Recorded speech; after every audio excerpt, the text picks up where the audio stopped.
Chapter 1. What would you do if one night of mistaken identity changed everything you thought you knew about love, worth, and the courage to be authentically yourself?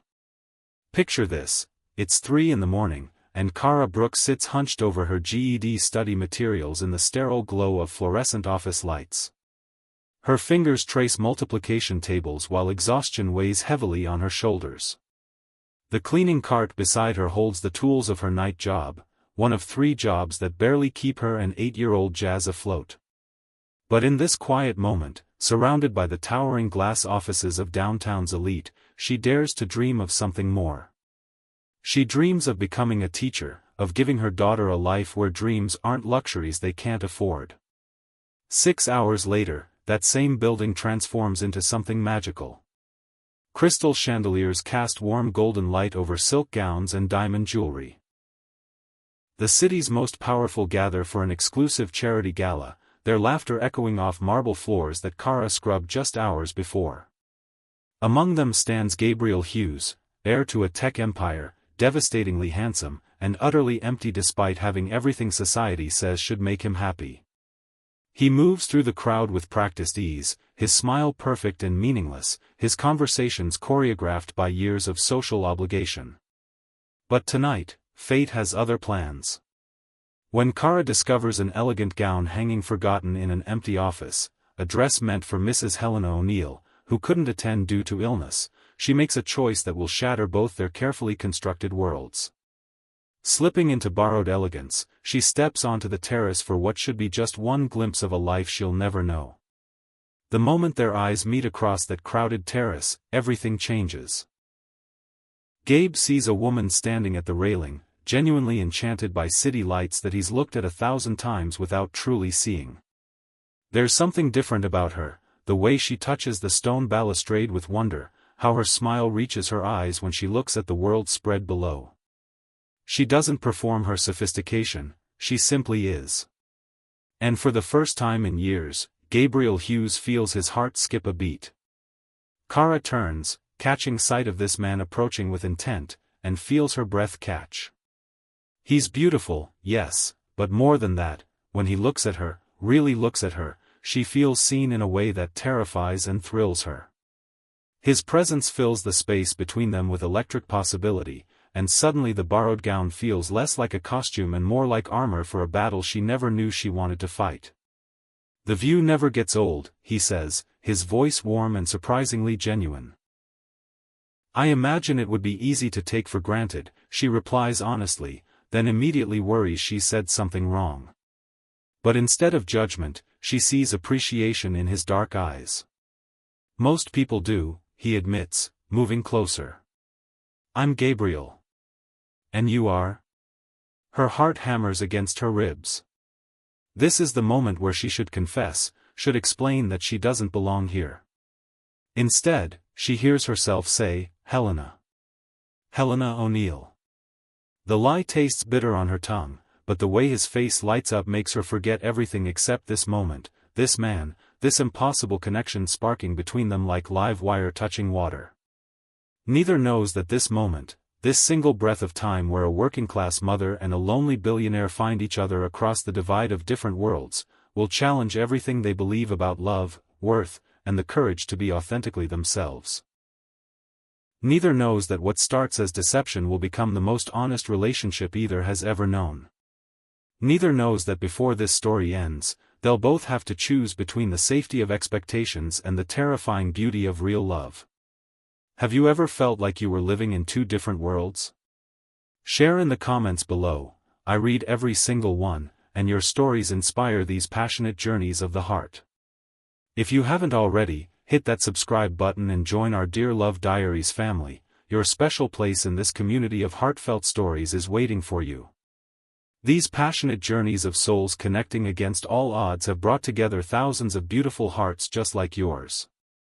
Make sure you hit the bell too, so you'll know immediately when a new story unfolds in our diary of love. Hello once again, my beautiful Love Diaries family. Here we are, gathering around our virtual fireplace for another evening of storytelling that touches the deepest chambers of the heart. There's something magical about this warm corner of the internet where real love stories unfold, where broken hearts find healing and authentic connections inspire hope for us all. Each time I sit down to share these tales with you, I'm reminded of the incredible community we've built together, this sacred space where vulnerability is celebrated and love in all its forms is honored. Your comments on our previous stories have filled my heart to overflowing. From Sarah in Colorado sharing how her own mistaken identity moment led to 20 years of marriage, to Miguel in Texas telling us about the time he fell in love with someone completely outside his social circle, your personal experiences breathe life into these tales of passion and transformation.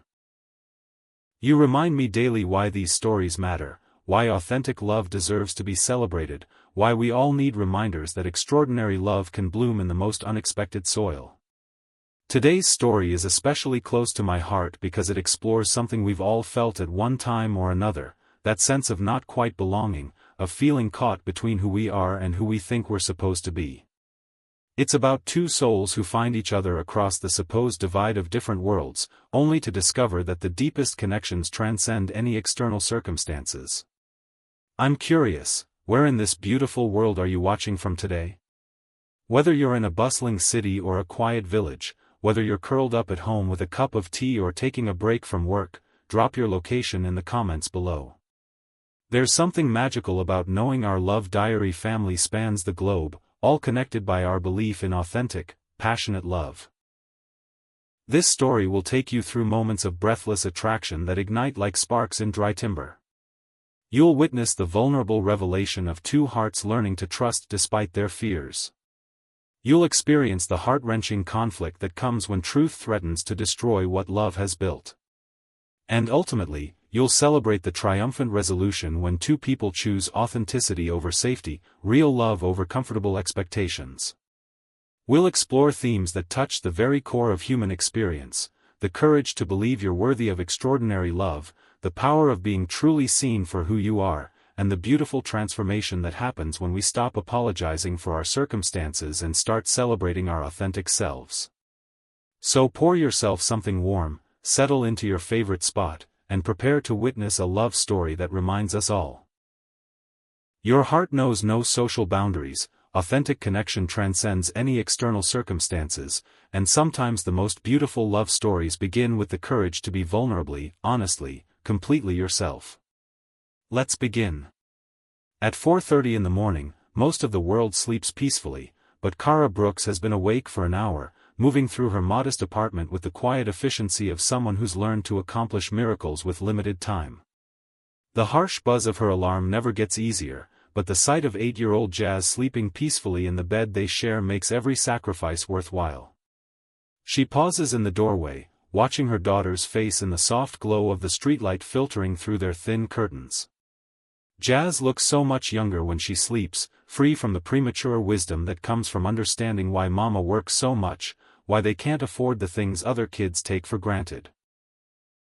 At 8 years old, Jazz already knows not to ask for expensive school supplies or brand-name clothes. She knows that when mama studies late into the night, it's because education is their ticket to something better. Kara's morning routine has become a meditation of hope. She checks Jazz's homework one more time, math problems completed in her daughter's careful handwriting, a book report about a girl who dreams of becoming a doctor despite poverty. The parallel isn't lost on Kara. She packs Jazz's lunch with the kind of creativity that comes from making every dollar stretch, a sandwich made with day-old bread from the diner, an apple that's slightly bruised but still sweet, and a note that reads, "Your mama's sunshine, have the most beautiful day." Standing in their tiny bathroom, Kara studies her reflection in the mirror with its crack running diagonally across one corner. Even exhausted, even without makeup, there's something luminous about her face. Her dark eyes hold depths of determination and kindness, and when she smiles, really smiles, it transforms her entire countenance. She doesn't see her own beauty, though. She sees tired eyes, stress lines, and the face of someone who's been working 3 jobs for so long she's forgotten what rest feels like. "Good morning, beautiful girl," she whispers to her reflection, practicing the self-affirmation Maria taught her. "You're doing amazing things. You're exactly where you need to be. The words feel foreign on her tongue, but she's trying to believe them. Jazz stirs as Kara moves quietly around their shared space, and suddenly bright eyes are peeking over the covers. Mama? Is it school time already? Not yet, baby girl. Mama's just getting ready for her morning job. You sleep for 2 more hours, okay? Kara sits on the edge of their bed, smoothing Jazz's curls with gentle fingers. I left your favorite cereal out, and Mrs. Rodriguez will walk you to school like always. Mama? Jazz's voice carries that particular tone that means a serious question is coming. When you finish your studying, will we be able to get our own place? With separate bedrooms? The question pierces Kara's heart with its innocent hope. That's the plan, sweetheart. Mama's working very hard so we can have our own space, maybe even a little yard where you can play. And you won't have to work so many jobs. That's right. When Mama becomes a teacher, I'll have more time to help with homework and maybe even take you to the movies sometimes. Jazz's smile could power the entire building. I can't wait to tell everyone my mama's a teacher. You already can, baby. I'm studying to be a teacher right now, which means I already am one in my heart. After Jazz drifts back to sleep, Kara gathers her things for the first job of the day, the morning shift at Mel's Diner downtown. She's been there for 2 years, serving coffee and breakfast to construction workers, business people grabbing quick meals, and the occasional late-night wanderer seeking comfort food. The work is honest and the tips help, but more importantly, Mel treats her with respect and understanding when she needs to study during slow periods. The early morning air bites at her cheeks as she walks to the bus stop, her GED study materials tucked safely in her worn purse alongside tips from yesterday's diner shift. Mathematics, literature, science, social studies, subjects she should have mastered years ago if life hadn't gotten in the way. If Jazz's father hadn't disappeared the moment he learned about the pregnancy. If her own dreams hadn't been put on hold to survive. But Kara has learned that self-pity is a luxury she can't afford. Instead, she focuses on the future she's building one day, $1, one study session at a time. At the diner, she ties her apron with practiced efficiency and begins the morning routine that she could perform in her sleep. Coffee brewing, grill heating, tables wiped clean and set with silverware that catches the early morning light streaming through the windows. There's something meditative about the work, something honest about serving food to people who work as hard as she does. Morning, sunshine, calls Marcus, a construction foreman who's been coming in every Tuesday for months. The usual? Coffee black, wheat toast, scrambled eggs with hot sauce on the side, Kara recites with a warm smile. And how's little Emma doing? Did she like the book I recommended? Marcus grins. Loved it. She wants to know if you have any more suggestions for a girl who thinks she wants to be a scientist. Tell her about Marie Curie, Kara suggests as she pours his coffee. A woman who proved that brilliance has nothing to do with what people expect from you. These conversations. Brief moments of genuine connection with people who see her as more than just a waitress, remind Kara why she loves working with people. They glimpse the teacher she's becoming, the woman who sees potential in everyone and believes that knowledge can transform lives. During her break, she pulls out her GED study guide and reviews algebra problems at the counter. The numbers swim before her tired eyes, but she persists. Jazz needs to see that dreams are worth fighting for, that circumstances don't define destiny. You're going to be an amazing teacher, says Linda, the other waitress, sliding into the booth across from her. I see how you explain things to customers' kids, how you remember everyone's stories. You've got the gift. Thanks, Linda. Some days I wonder if I'm crazy for thinking I can do this. Girl, you're raising a beautiful daughter, working 3 jobs, and studying for your diploma. If that's not proof you can do anything, I don't know what is. I can already feel some of you holding your breath, wondering if you've ever had a moment where you stepped outside your comfort zone and everything changed.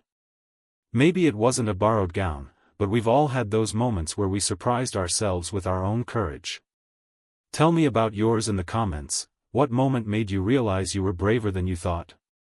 By afternoon, Kara transitions to her second job, part-time cleaning for a small office building.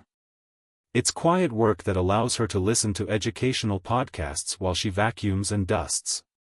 Today she's learning about the Renaissance period, fascinated by stories of people who dared to think beyond the limitations of their time.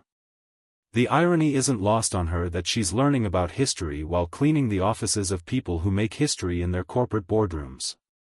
But she doesn't feel resentful. Instead, she feels grateful for the opportunity to earn honest money while expanding her mind. Evening brings the most important part of her day, time with Jazz. They sit at their small kitchen table, sharing a simple dinner of pasta with marinara sauce, Jazz's favorite, while reviewing the day's lessons. Tell me about your math homework, sweetheart. We learned about fractions today, Mama. Mrs. Patterson says fractions are just parts of a whole thing. That's right. Like how you're the most important part of Mama's whole world. Jazz giggles at the cheesy joke, then grows serious. Mama, Tommy's dad came to read to our class today. Do you think you could come read to us sometime? The question stabs at Kara's heart. Her cleaning schedule at the Meridian Tower starts before school ends, and her diner shifts often run late. I'll talk to your teacher about maybe coming during lunch break, okay? I can't promise, but I'll try. I know you're busy, Mama. I just wanted to ask. After Jazz is in bed, Kara allows herself a moment of exhaustion. 3 jobs, studying, parenting. Some days she feels like she's drowning. But then she looks at Jazz's school papers magnet to their refrigerator, sees the improvement in her grades, the confidence growing in her daughter's essays about her dreams, and Kara knows every sacrifice is worth it. At 9:30 p.m., she changes into her cleaning uniform for the night shift at the Meridian Tower, the job that pays the best but demands the most. The building houses some of the city's most successful businesses, including Hughes Technologies on the top floors. It's a world of marble and mahogany, of offices larger than her entire apartment, of a lifestyle so far removed from hers it might as well exist on another planet. But it's also where she feels most hopeful. Surrounded by symbols of success and achievement, she can envision a future where education opens doors she never imagined possible. Where Jazz grows up believing she can accomplish anything. Where they both learn that dreams aren't determined by where you start, but by how determined you are to keep moving forward. Meanwhile, 30 floors above the service level where Kara begins her night's work, Gabriel Hughes stands in his corner office overlooking the city, feeling more isolated than any person surrounded by luxury should ever feel. At 38, Gabe has everything society says should make him happy. His corner office spans half the top floor of the Meridian Tower, with floor-to-ceiling windows offering a panoramic view of the city sprawling endlessly below. His desk, carved from a single piece of mahogany, holds contracts worth millions and invitations to every exclusive event in the city. His wardrobe costs more than most people's cars, his watch could fund a small business, and his penthouse apartment has been featured in architectural magazines. But as he stands there, loosening his tie after another day of meetings where everyone agreed with him regardless of merit, Gabe feels the familiar weight of emptiness settling over his shoulders like expensive cloth that never quite fits right. The morning had begun with his monthly breakfast with his father, Robert Hughes, a man who built their technology empire through shrewd business decisions and strategic social connections. The conversation, held in the private dining room of the city's most exclusive club, had followed its predictable pattern. "Gabriel, it's time we discussed your future beyond the business," Robert had said over eggs Benedict and fresh orange juice. "You're 38 years old. The board is beginning to question your commitment to family values." Gabe had known where this was leading. "My commitment to family values? Your bachelor status. Successful men your age have wives, families, and stability. It affects how people perceive your judgment, your long-term thinking." "I see. And I suppose you have suggestions? Robert's smile had been sharp with satisfaction. Sabrina Campbell. Her father owns Campbell Industries. The merger would position us perfectly for the Southeast expansion. She's beautiful, accomplished, and understands our world. Gabe had met Sabrina Campbell at various social functions. She was indeed beautiful in the way that money and breeding create, polished, sophisticated, utterly appropriate.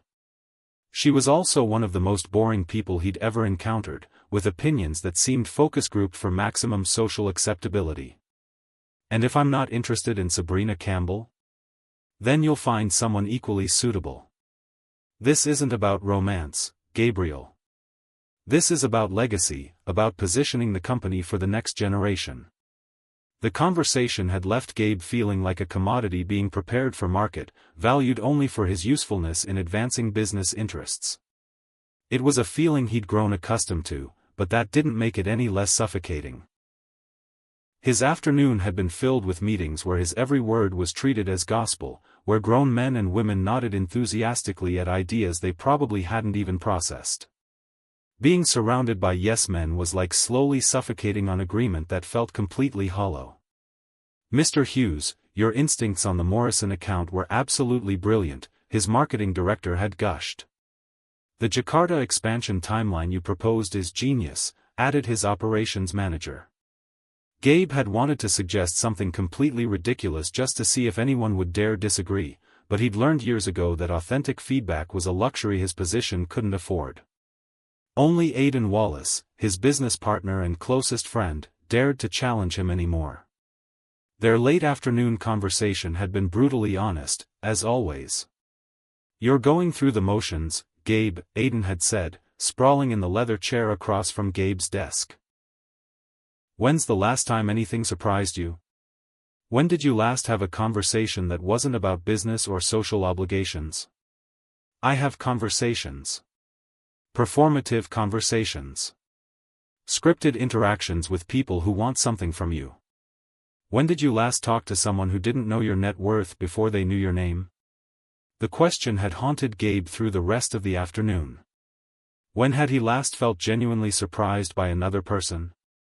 When had someone made him laugh without trying to impress him? When had he felt truly seen, rather than simply recognized? Now, as evening settles over the city, Gabe prepares for yet another social obligation, tonight's charity gala in the Meridian Towers penthouse ballroom. The cause is worthy, something about education funding for underprivileged children, but the event will be the same parade of familiar faces performing the same choreographed conversations. He selects a tuxedo from his closet. Italian silk, perfectly tailored, as meaningless as armor. In the mirror, he sees a man who looks successful, powerful, enviable. He also sees eyes that have lost their spark, a smile that's become a reflex rather than an expression of joy. Another evening of being Gabriel Hughes, heir to the Hughes fortune, he murmurs to his reflection. Another night of pretending that money equals happiness. But as he adjusts his bow tie and prepares to descend to the ballroom, Gabe has no idea that 30 floors below, a woman in a cleaning uniform is about to make a choice that will completely transform both their carefully constructed worlds. Neither Kara nor Gabe knows that tonight, authenticity and pretense are about to collide in the most beautiful, terrifying, life-changing way possible. Chapter 2. The Meridian Tower after midnight becomes a different world entirely. The bustling energy of daytime business gives way to the quiet efficiency of the night cleaning crew. Kara moves through the elegant offices with practiced silence, her cart stocked with supplies, her mind focused on the tasks ahead. She's always been grateful for this job, it pays better than her other work, and the solitude allows her to listen to educational podcasts or review study materials during breaks. Tonight feels different, though. There's an electric energy in the building, preparations visible everywhere for tomorrow's charity gala. Florists have left arrangements of white orchids and roses in the hallways. Event coordinators have positioned velvet ropes and elegant signage. Even the air seems charged with anticipation. As Kara cleans the executive level, she finds herself drawn to the windows overlooking the city. From this height, the world spreads below like a carpet of lights, each glowing point representing someone's life, someone's dreams, someone's story. She wonders what it would feel like to belong in this rarefied atmosphere, to move through these spaces as a guest rather than invisible support staff. Someday, Jazz, she whispers to the glass. Someday Mama will give you access to all of this through education, through honest achievement. It's then that she notices the garment bag hanging in Mrs. Helena O'Neill's office, forgotten on the coat rack with a note attached, "For tomorrow's gala, apologies for the last-minute cancellation due to illness. Please donate dress to charity." H.O. Kara's breath catches as she unzips the bag. Inside hangs the most beautiful gown she's ever seen, midnight blue silk that seems to shimmer with its own inner light, cut in lines that would flatter any figure, elegant without being ostentatious. The fabric feels like liquid under her fingertips, impossibly soft and perfectly weighted. Just for a minute, she tells herself, glancing around the empty office. Just to see what it would feel like. In the private bathroom attached to Mrs. O'Neill's office, Kara slips out of her cleaning uniform and into the gown. The transformation is startling.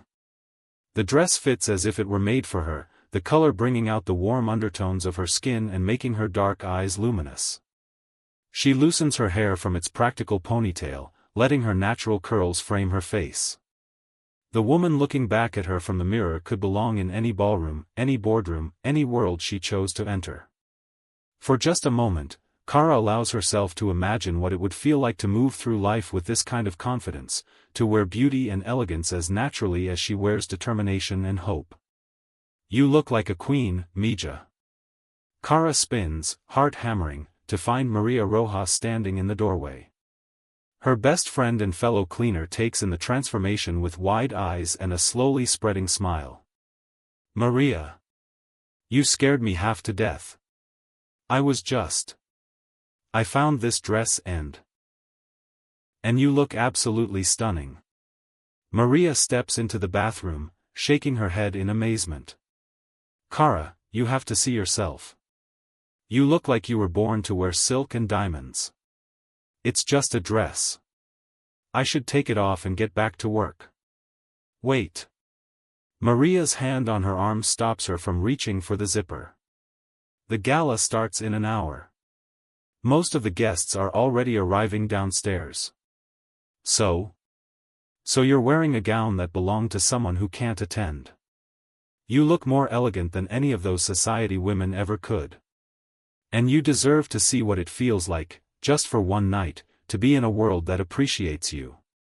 Kara's reflection stares back at her, torn between practicality and a desire she's never allowed herself to acknowledge.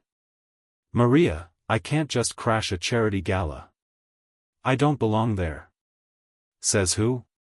You're brilliant, you're kind, you're working toward a degree that will let you change children's lives. You belong anywhere you choose to belong. But I don't know how to act in that world. I don't know the rules. Be yourself. That's the only rule that matters." Maria's words echo in Kara's mind as she finds herself, 20 minutes later, stepping into the elevator that will take her to the penthouse ballroom. She's told herself this is just curiosity, just a chance to see how the other half lives. She'll make one quick circuit of the room, maybe grab a glass of champagne, then return to her real life. But as the elevator doors open and she steps into a world of crystal chandeliers and golden light, Kara realizes there's no going back from this moment. She's crossed a line that will change everything. The ballroom takes her breath away. Floor-to-ceiling windows offer panoramic views of the city, while dozens of round tables draped in cream silk wait for guests who move through the space like they own it, which, she realizes, they probably do. The women wear gowns that cost more than Kara makes in 6 months, and the men's tuxedos are so perfectly tailored they look like second skins. Kara accepts a glass of champagne from a passing waiter, marveling at the weight of crystal in her hands, the delicate fizz of bubbles against her tongue. Everything here speaks of quality, of money, of a lifestyle so far removed from her reality it feels like stepping into a fairy tale. "The view never gets old," a voice says behind her. She turns to find the most compelling man she's ever seen. Tall and lean, with dark hair that's slightly mussed as if he's been running his fingers through it, he has the kind of face that would be beautiful if not for the intelligence and complexity in his dark eyes. His tuxedo fits perfectly, but he wears it with the casual ease of someone who's comfortable in his own skin. I imagine it would be easy to take for granted, she replies honestly, then immediately worries she's revealed too much. But instead of judgment, she sees appreciation in his gaze. Most people do, he admits, moving closer. I'm Gabriel. Gabriel Hughes. And you are? Her heart hammers against her ribs. This is Gabriel Hughes. She's seen his picture in business magazines, heard his name mentioned in the news. He owns this building, commands an empire, moves in circles so exclusive she shouldn't even know they exist. This is the moment where she should confess, should explain that she doesn't belong here. Instead, she hears herself say, Helena. Helena O'Neill. The lie tastes bitter on her tongue, but the way his face lights up, genuine pleasure at meeting her, makes her forget everything except this moment, this man, this impossible connection sparking between them. Helena O'Neill. I don't think we've met before. No, we haven't. That, at least, is honest. Then I'm doubly fortunate tonight. Both a beautiful view and beautiful company. The compliment should feel like a line, practiced and meaningless. Instead, there's something genuine in his tone that makes her believe he means it. When was the last time someone looked at her like she was worth their full attention? You seem surprised by the compliment, he observes, studying her face with disconcerting intensity. I'm surprised by a lot of things tonight, she admits. Such as? How overwhelming all this is. The elegance, the luxury. It's like stepping into another world. Most men of his obvious wealth and status would take such honesty as fishing for compliments or playing coy. But Gabriel Hughes looks intrigued rather than bored. You say that like you don't attend many events like this. Kara realizes she's revealing too much, but there's something about his genuine interest that makes her want to keep talking. I suppose I'm more comfortable in quieter settings. Quieter settings? Coffee shops where you know everyone's order. Libraries where you can lose yourself in books. Classrooms where ideas matter more than appearances. She's describing her real world without meaning to, and she sees his eyes light up with recognition. You're a teacher. The assumption makes her heart race. It's close enough to the truth that she doesn't have to lie completely. I'm studying to be one. What subject? Elementary education. I want to work with children who need to believe that their circumstances don't define their possibilities. The passion in her voice is completely authentic, and she sees how it affects him. His formal politeness gives way to genuine engagement, and suddenly they're not just making small talk at a charity gala, they're having a real conversation. That's beautiful, he says quietly. Education as empowerment rather than just information transfer. Exactly. When a child realizes they can learn anything, they start believing they can become anything. And what made you realize you wanted to teach? The question opens a door to everything she can't say, Jazz's curious mind, the struggle to help with homework while working multiple jobs, the dreams she's building for both of them. Instead, she offers a carefully edited version of the truth. I suppose I've always believed that everyone deserves to see their own potential reflected back at them. Too many people go through life thinking they're not smart enough, not worthy enough, not enough period. Good teachers change that. Gabriel studies her face as she speaks, and Kara feels truly seen in a way that's both thrilling and terrifying. When was the last time someone listened to her words as if they mattered? When had anyone shown genuine interest in her thoughts, her dreams, her beliefs about what makes life meaningful? You speak about it with such passion. You must be an exceptional teacher. I hope to be. I believe teaching is about seeing the spark in every child and helping them fan it into flame. And what sparked your flame? The question catches her off guard with its intimacy. She finds herself thinking of Jazz, of all the sacrifices that led to this moment, of the dreams she's building one difficult day at a time. Someone believing in me when I didn't believe in myself, she says finally. And realizing that the greatest gift you can give someone is the conviction that they matter. The conversation flows so naturally that Kara forgets where she is, who she's supposed to be, even who she really is. Gabriel Hughes, billionaire, heir to an empire, one of the city's most powerful men, listens to her talk about education funding and literacy programs with the same attention he probably gives to million-dollar business deals.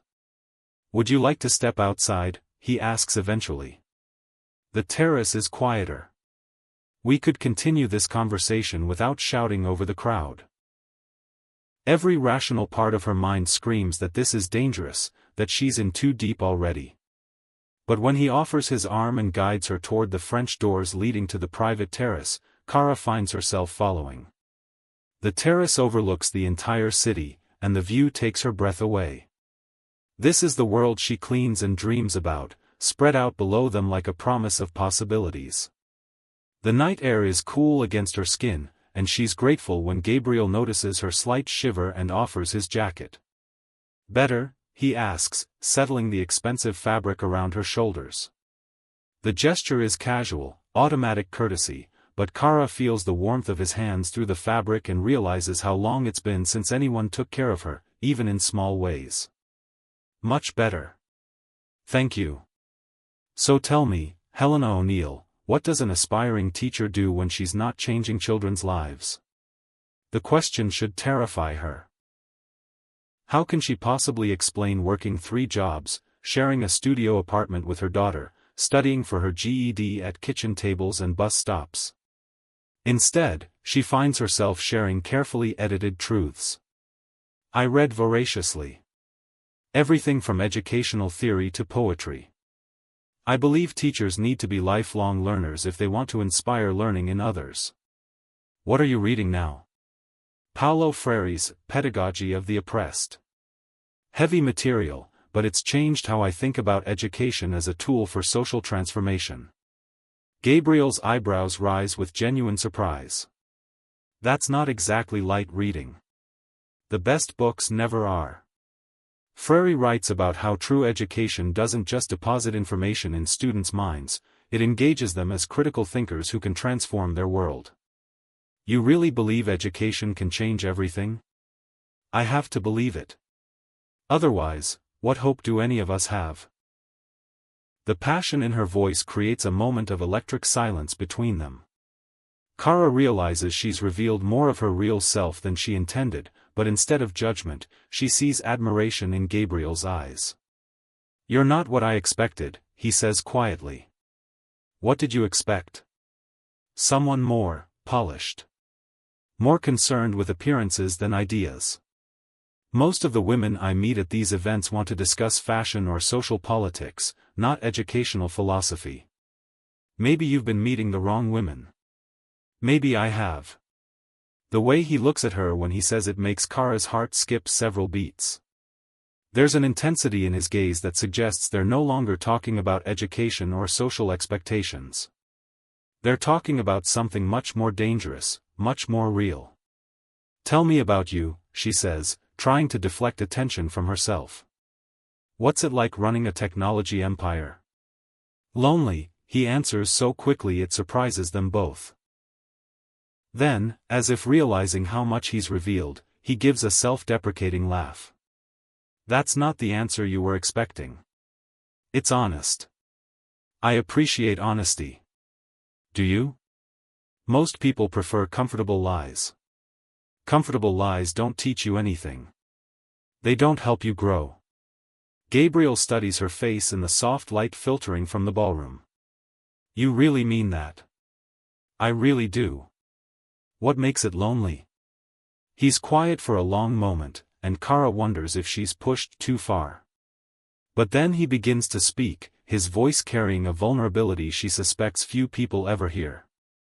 "When you have what I have, you're never sure if people see you or what you represent. Every conversation feels calculated. Every relationship comes with an agenda. You start to wonder if anyone would choose your company if you were just ordinary. The pain in his voice touches something deep in Kara's chest.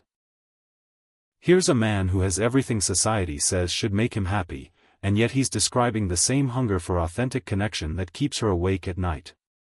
That must be exhausting, she says softly. It is. You learn to perform yourself rather than be yourself. After a while, you almost forget the difference. But not tonight? No, he says, turning to face her fully. Not tonight. You're the first person in years who's asked me about ideas rather than stock prices. Who seems interested in what I think rather than what I can do for them.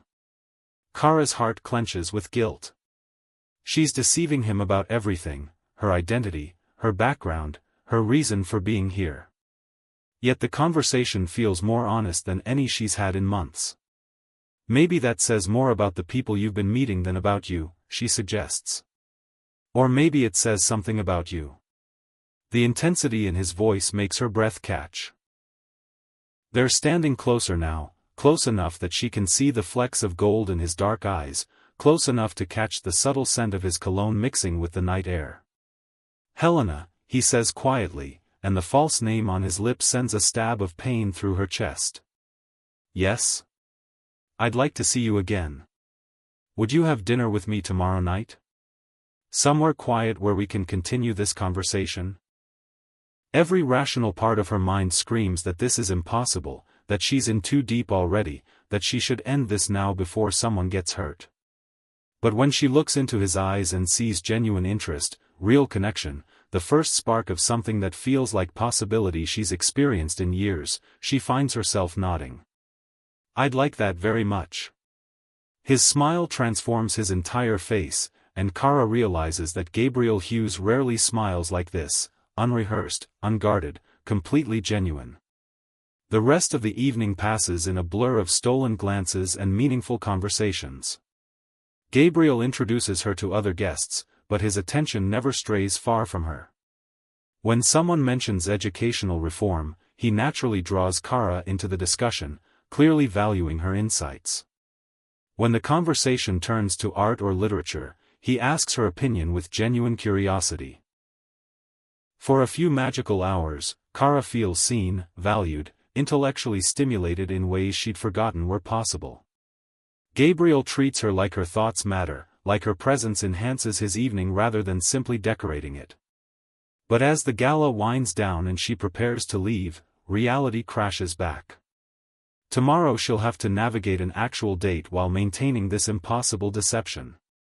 She'll have to continue pretending to be someone she's not while falling deeper into feelings that are becoming terrifyingly real. Until tomorrow night, Helena, Gabriel says as he walks her to the elevator, bringing her hand to his lips in a gesture so elegant it makes her feel like she's stepped into a movie. Until tomorrow, she manages, her voice barely above a whisper. As the elevator doors close between them, Kara slumps against the wall as the full weight of what she's done crashes over her.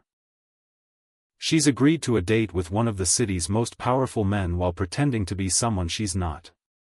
She's lied about everything except her feelings, which are becoming more real and terrifying by the minute.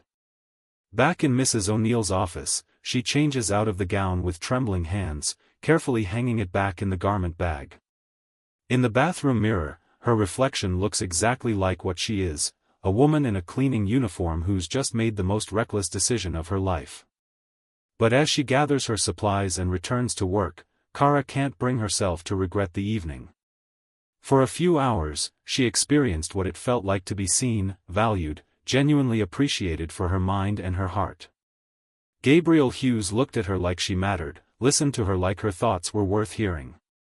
Tomorrow she'll have to figure out how to navigate the impossible situation she's created. Tonight, she allows herself to remember the warmth of his jacket around her shoulders, the genuine interest in his eyes, the way her heart raced when he said her name. Even if it was the wrong name entirely. The next evening arrives with the weight of anticipation and terror in equal measure. Kara stands in front of her modest closet, trying to figure out what to wear to dinner with a billionaire.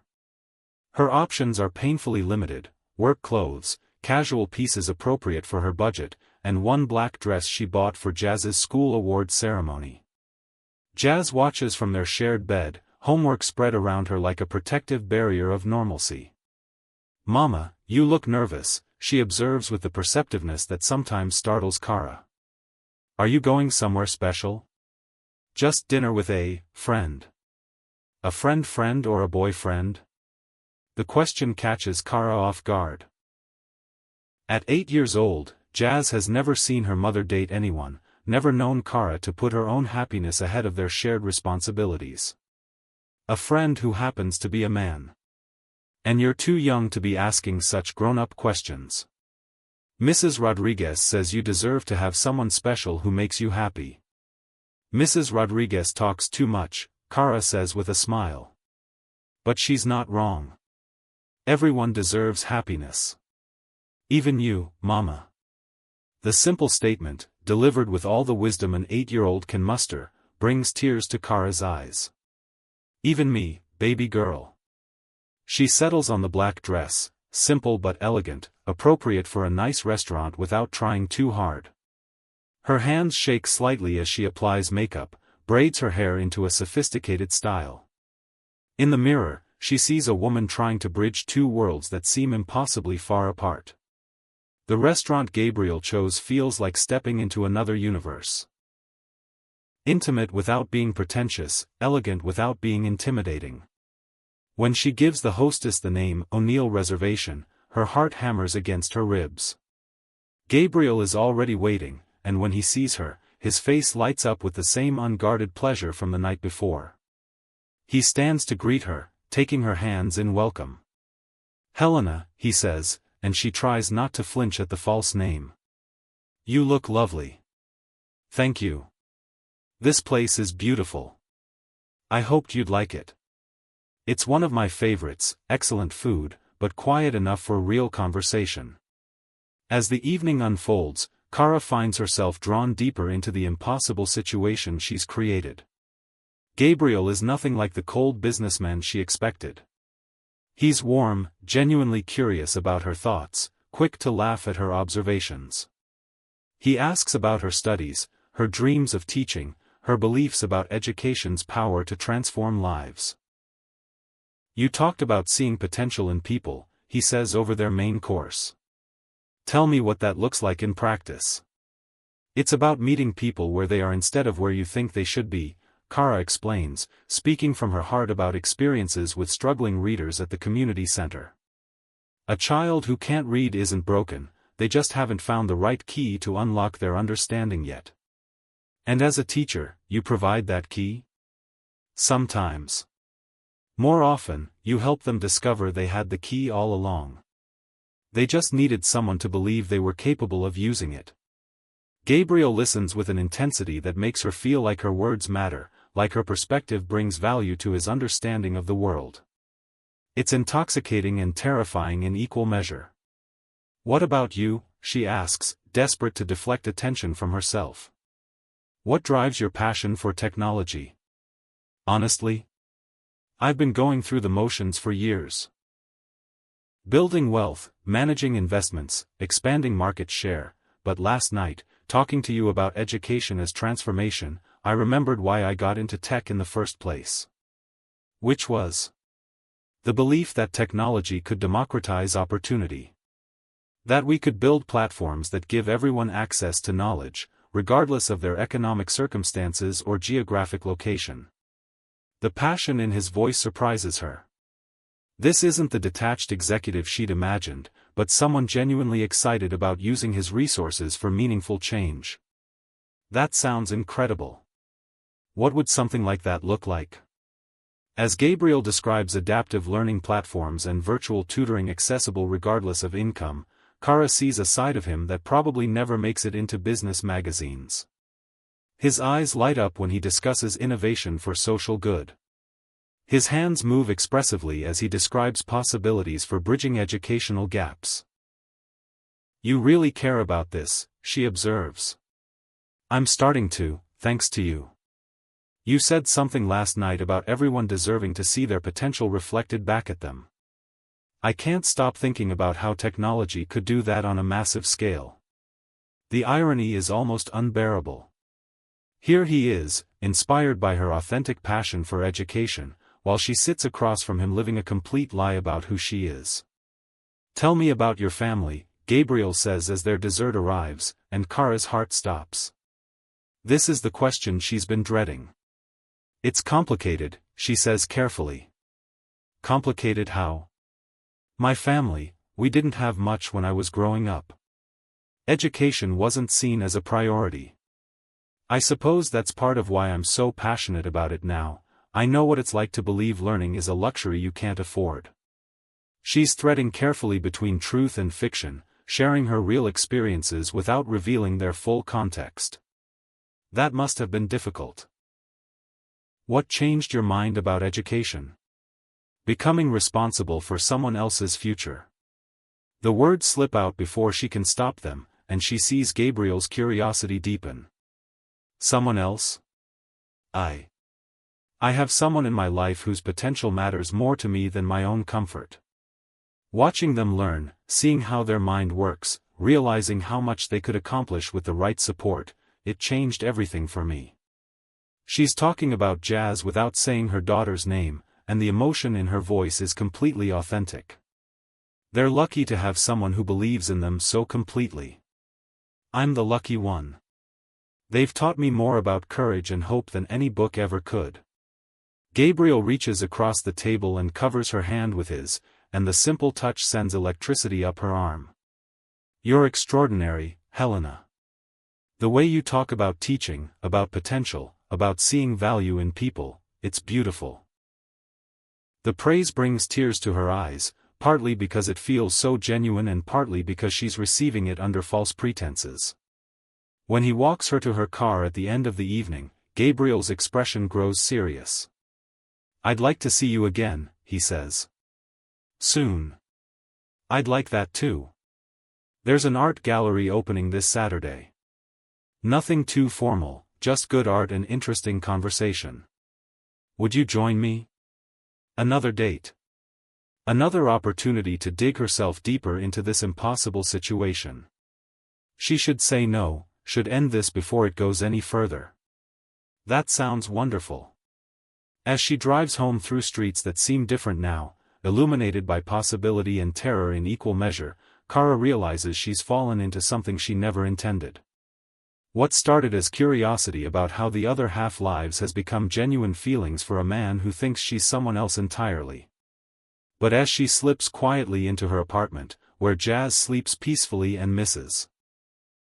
Rodriguez dozes in the armchair, Kara allows herself to remember the warmth of Gabriel's attention, the way he listened to her ideas like they mattered, the genuine connection that sparked between them despite all the lies. Tomorrow she'll worry about the impossible situation she's created.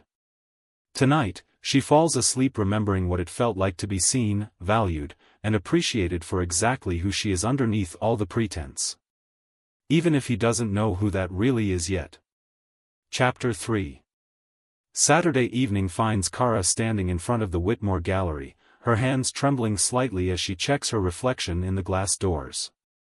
She's wearing the same black dress from their dinner, accessorized with a scarf she borrowed from Maria and the most confident expression she can muster. Through the floor-to-ceiling windows, she can see the opening in full swing. Elegant people moving between paintings, holding wine glasses, engaging in the kind of sophisticated conversation she's only observed from the outside. Gabriel appears beside her before she can lose her nerve completely. Having second thoughts, he asks gently, noticing her hesitation. A little overwhelmed, she admits. "I don't attend many gallery openings." "Neither do I, actually. Most of them are more about being seen than seeing art. But this artist, Elena Vasquez, her work is extraordinary. She paints stories about resilience, about finding beauty in struggle." The way he describes the art tells Kara this invitation wasn't chosen casually. He's brought her to see something that matters to him, something that connects to the conversations they've been having about purpose and transformation. Inside, the gallery buzzes with conversation, but Kara finds herself drawn immediately to the paintings themselves. Elena Vasquez's work depicts everyday moments elevated to profound beauty. A mother reading to her child by lamplight, an elderly man teaching a boy to fish, students hunched over books in a library that looks remarkably like the one where Kara studies for her GED. This one, she says, stopping in front of a painting titled Night Shift Dreams.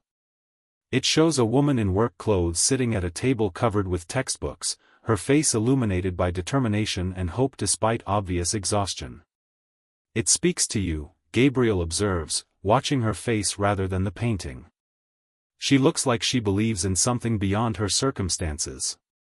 Like she knows her current situation isn't her final destination. Is that what you see? Or what you feel? The question catches her off guard with its perceptiveness. Both, I think. There's something universal about that kind of hope, isn't there? The belief that education, learning, growth, that it can all lead somewhere better. Gabriel studies the painting with new attention. I was drawn to it too, but I think I saw something different. I saw someone working toward a dream that others might consider impossible.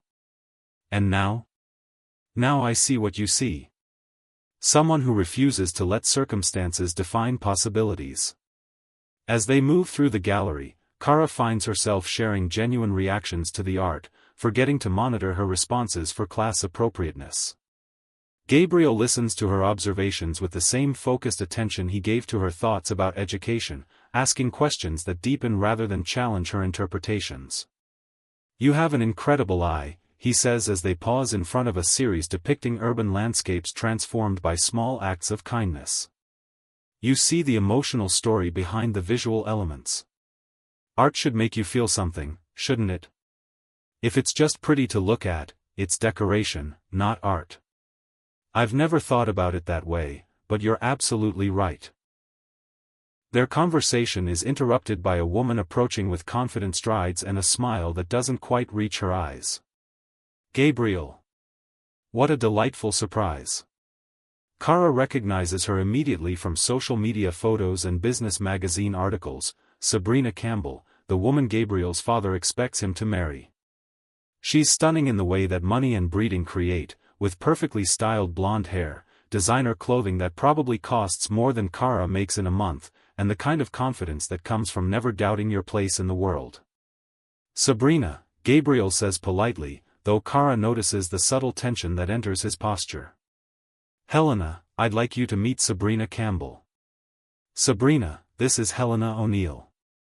Helena O'Neill, Sabrina repeats, her eyes scanning Kara with barely disguised assessment. I don't think we've met. Which family are you from?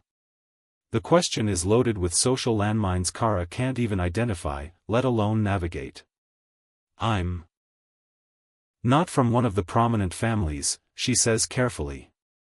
Oh. Sabrina's tone carries a wealth of implications. How interesting. And what do you do? I'm studying to be a teacher. How noble. The word drips with condescension. Elementary, I assume? Yes, elementary education. Gabriel, you're full of surprises lately, Sabrina says, her smile sharp as a blade. Your father mentioned you've been exploring new social circles. Kara feels the subtle insult in every word, the implication that she doesn't belong in Gabriel's world, that her presence here is somehow amusing or temporary. But before she can respond, Gabriel steps closer to her, his hand finding the small of her back in a gesture that's both protective and possessive. Helena brings a perspective I've been missing, he says firmly. Her insights into education and social justice have been illuminating. I'm sure they have, Sabrina replies, though her tone suggests she finds nothing illuminating about Kara at all. Well, I should mingle. Gabriel, I hope we'll see you at the Hartwell dinner next weekend. Your father specifically requested that I extend the invitation. After Sabrina glides away, Kara realizes she's been holding her breath. I'm sorry about that, Gabriel says quietly. Sabrina can be territorial. She's beautiful. She's appropriate. There's a difference. Your father wants you to marry her. It's not a question, and Gabriel doesn't pretend otherwise. My father wants me to make choices that benefit the family business. Sabrina represents strategic alliances and social compatibility. And what do you want? Gabriel turns to face her fully, his dark eyes intense with emotion she can't quite read. I want to be with someone who sees art the way you do. Someone who talks about changing the world instead of just decorating it. Someone who makes me remember why any of this matters. The declaration takes her breath away, partly because of its intensity and partly because of the guilt it creates. He's talking about wanting authentic connection while she's living a complete lie. Gabriel. I know it's too soon to say things like that. I know we've only known each other for a few days. But Helena, you've changed something in me. You've reminded me what it feels like to care about more than quarterly profits and social expectations. The pain of hearing these words while deceiving him about everything becomes almost unbearable. Kara feels tears threaten and blinks them back, hoping Gabriel will interpret her emotion as being overwhelmed by his declaration rather than destroyed by her own deception. You've changed something in me too, she whispers, and this is completely true even if everything else is lies. The moment between them is interrupted by the artist herself. Elena Vasquez, a woman in her 50s with paint-stained fingers and eyes that seem to see everything. You've been standing in front of my night shift dreams for 20 minutes, she says to Kara with a knowing smile. It means something to you. It reminds me that hope is a choice, Kara replies. That woman, she's tired, she's struggling, but she hasn't given up on becoming more than her circumstances. Elena's expression grows thoughtful. You speak like someone who understands that struggle personally. Kara realizes she's revealed too much again, but Elena's eyes hold understanding rather than judgment. I think we all understand it in our own ways, Kara says carefully. Some more than others, Elena agrees, glancing meaningfully at Gabriel. Art should afflict the comfortable and comfort the afflicted. I have a feeling you know which category you fall into. Later, as Gabriel walks her to her car, Kara's mind churns with everything that's happened. Sabrina's thinly veiled hostility, Gabriel's declaration of growing feelings, Elena's perceptive observations about struggle and hope, all of it adds weight to the deception that's becoming heavier with each moment. Thank you for tonight, she says as they reach her modest sedan. The art was beautiful, and your company was even better. Helena, Gabriel says, catching her hand as she reaches for her car door. I want you to know that what Sabrina said, what she implied, none of that matters to me. Your background, your family connections, your bank account, none of it matters. It matters to your world, though. To your father, to people like Sabrina. Then maybe I need to reconsider which world I want to live in. The statement is so loaded with implication that Kara feels dizzy. He's talking about choosing her over everything he's been raised to value, and he doesn't even know who she really is. Gabriel, there are things about me you don't know. Things that might change how you feel. Such as? She stands at the crossroads of confession and continued deception, knowing that either choice will change everything. I'm not what you think I am. What do I think you are? Someone who belongs in your world. Someone appropriate for a man in your position. I think you're someone who challenges me to be better than I've been. Someone who sees possibility where others see limitation. Someone who makes me feel like the best version of myself. He pauses, studying her face in the streetlight. Am I wrong about any of that? The tragedy is that he's not wrong, he's seen the real her more clearly than she's seen herself in years. But he's seen her while believing she's someone else entirely. No, she whispers. You're not wrong. Then nothing else matters. He kisses her then, softly and sweetly, and Kara feels her heart break and heal simultaneously. This is what real connection feels like, this sense of being known, valued, chosen. But it's all built on a foundation of lies that grows more unstable with every genuine moment between them. As she drives home, Kara makes a decision that terrifies her, she has to tell him the truth. Not tonight, not in a parking lot after an emotional evening, but soon. She'll plan a way to explain everything, who she really is, why she lied, how her feelings for him are the most honest thing in this entire deception. But first, she'll allow herself one more evening of being the woman Gabriel Hughes is falling in love with, even if that woman exists only in the space between truth and lies. The following week brings a routine that feels both natural and impossible. Gabriel calls every morning before Kara starts her day shift at the diner. They text throughout the day. He shares articles about educational technology, she sends him thoughts about teaching philosophy. They meet for coffee between his business obligations and her night cleaning shift. To the outside world, they're a couple navigating the early stages of a relationship. In reality, Kara lives in constant terror that someone will recognize her in her cleaning uniform, that Gabriel will discover the truth through investigation rather than confession, that the foundation of lies will crumble before she finds the courage to demolish it herself.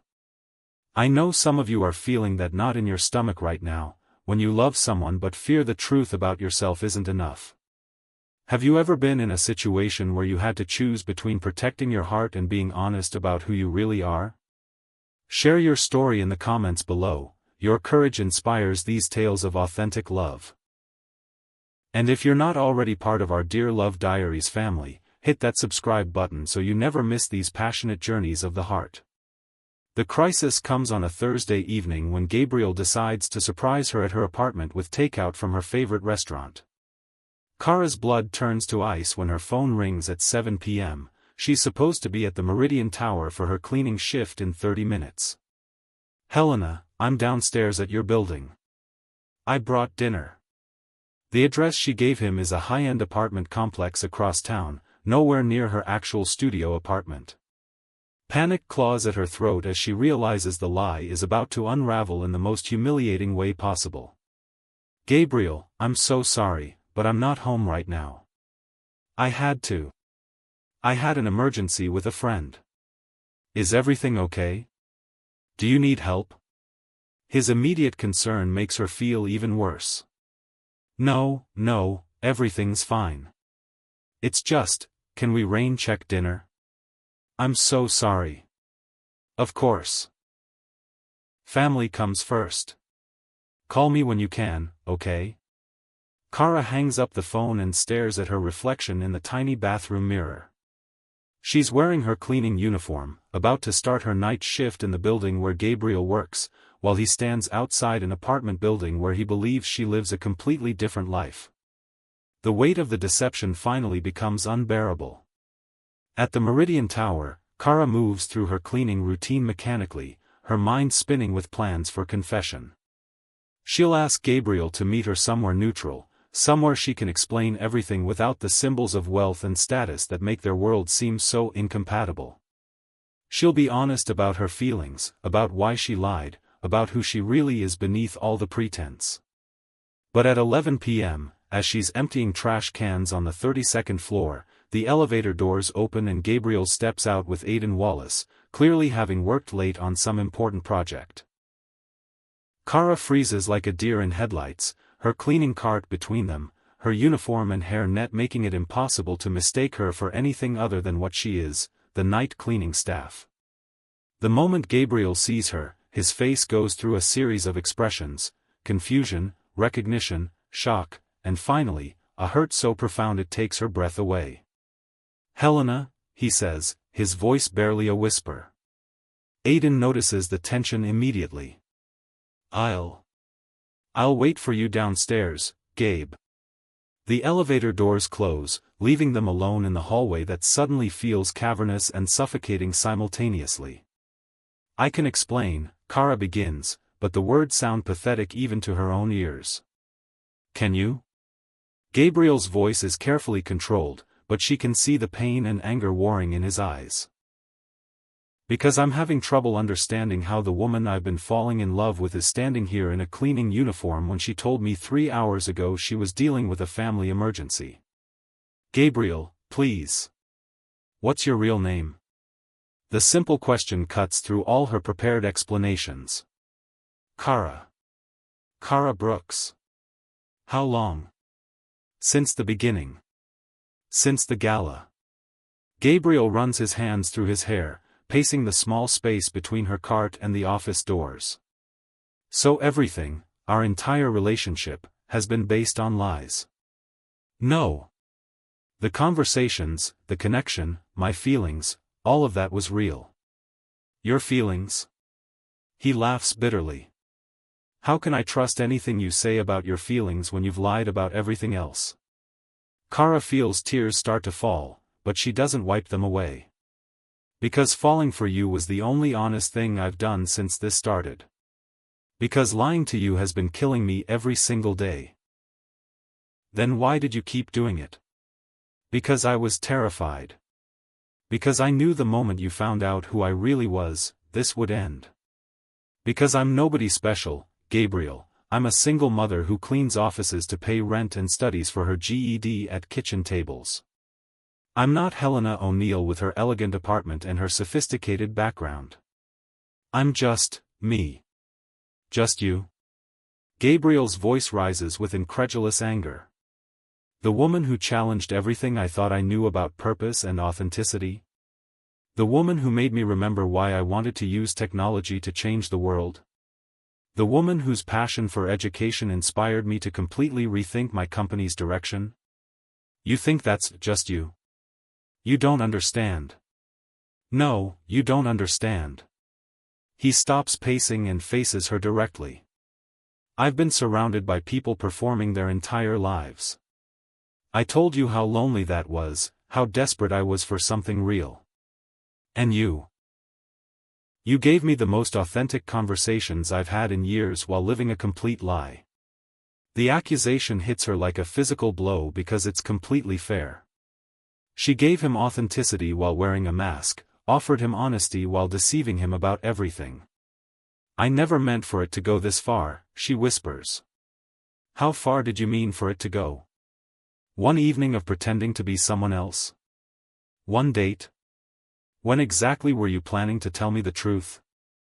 I was going to tell you. I've been trying to figure out how. When, Kara? Her real name sounds foreign on his lips, lacking the warmth he put into saying Helena. When were you going to tell me? After I introduced you to my father? After I completely restructured my business around ideas you inspired? After I fell completely in love with someone who doesn't exist? The final accusation hangs in the air between them like a physical barrier. Gabriel's breathing is ragged, his composure completely shattered, and Kara realizes that her deception hasn't just hurt him, it's destroyed his ability to trust his own judgment about people. She does exist, Kara says desperately. Everything I told you about my beliefs, my dreams, my passion for education, that was all real. The only thing that was fake was my name and my background. Those aren't small things, Kara. Those are the foundation of trust. Without them, how do I know what else you've lied about? How do I know if your feelings are real or if this is all some elaborate scheme? A scheme for what? What could I possibly gain from this? Gabriel's expression grows cold, professional, the warmth completely drained from his eyes. Money. Status. Access to my world. There are plenty of women who've tried similar approaches. The suggestion that she's a gold digger, that their entire connection was calculated manipulation on her part, hits Kara with devastating force.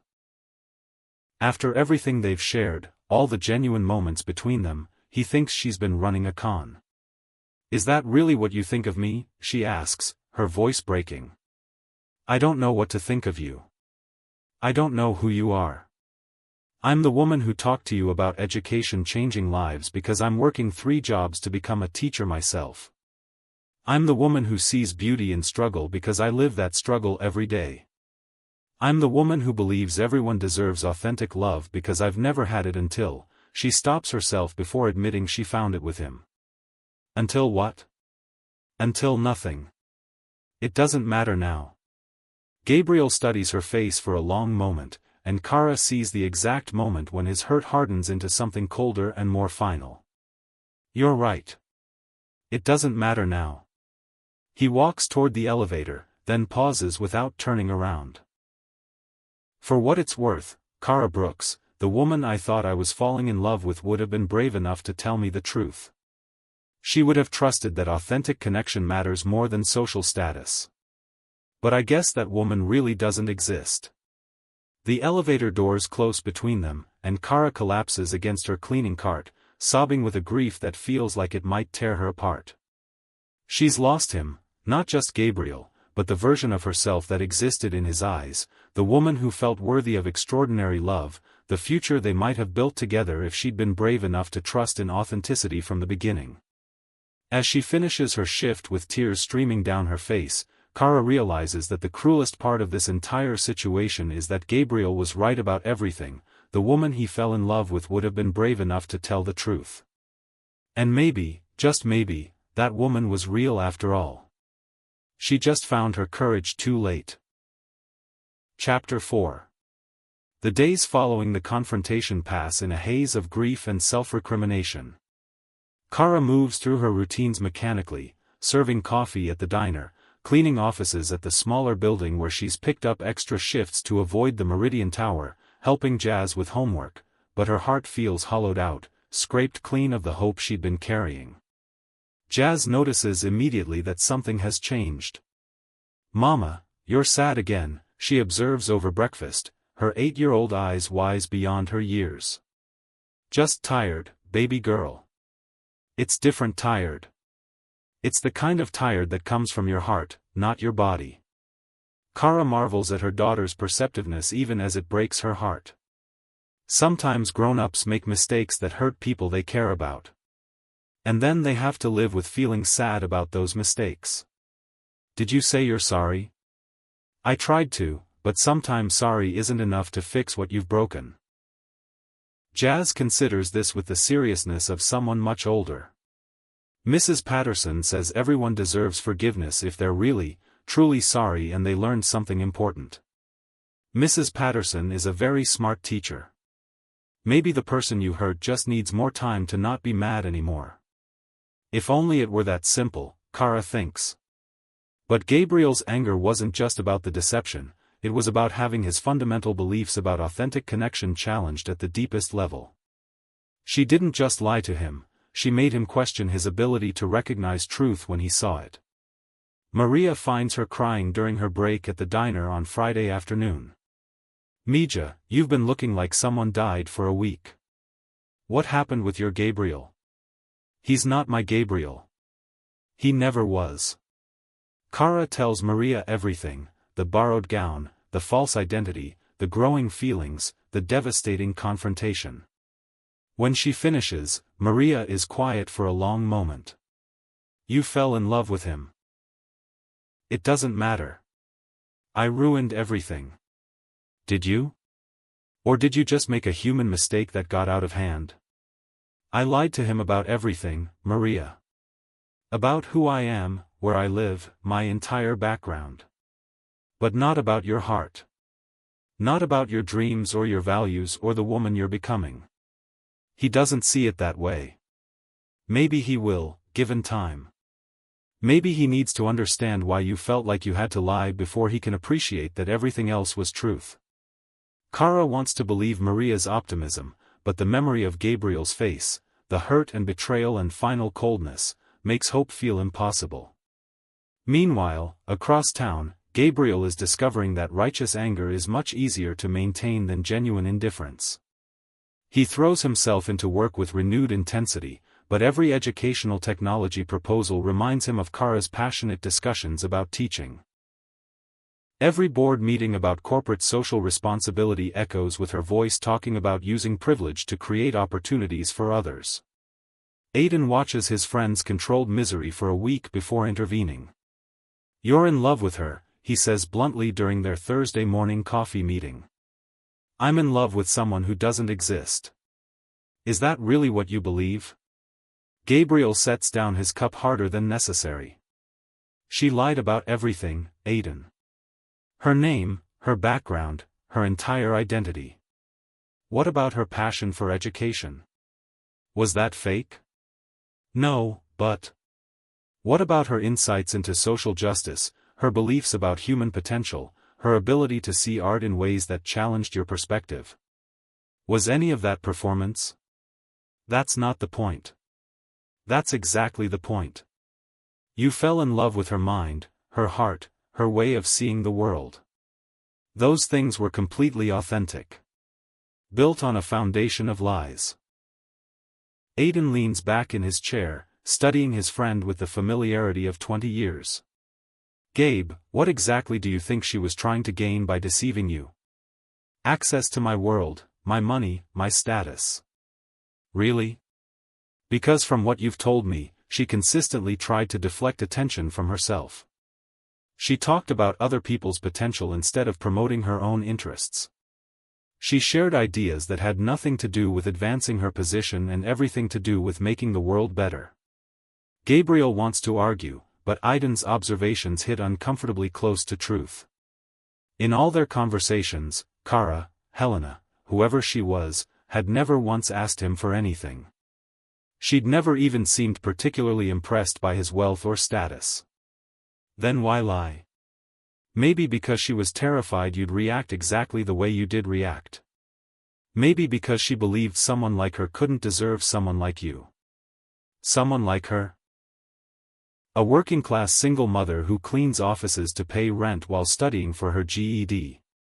Someone who's been told her entire life that her worth is determined by her economic status and educational credentials. The description hits Gabriel like a physical blow. He remembers Kara's passion when she talked about children believing their circumstances don't define their possibilities. He remembers her intensity when she discussed education as empowerment. She wasn't speaking theoretically, she was speaking from lived experience. She thought I'd judge her for her background. Did you? No.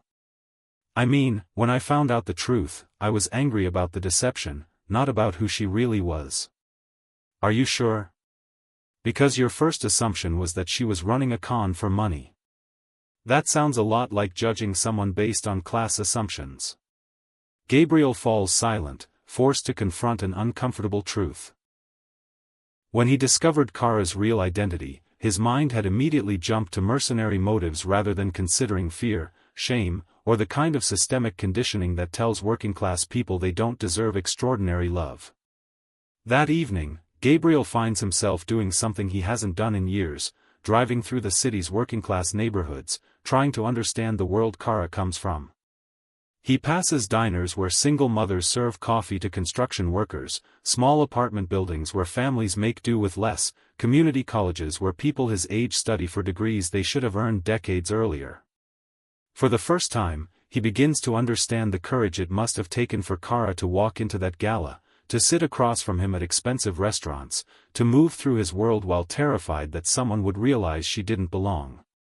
He also begins to understand that her lies weren't about manipulation. They were about survival in a social system that judges worth by wealth and education by pedigree.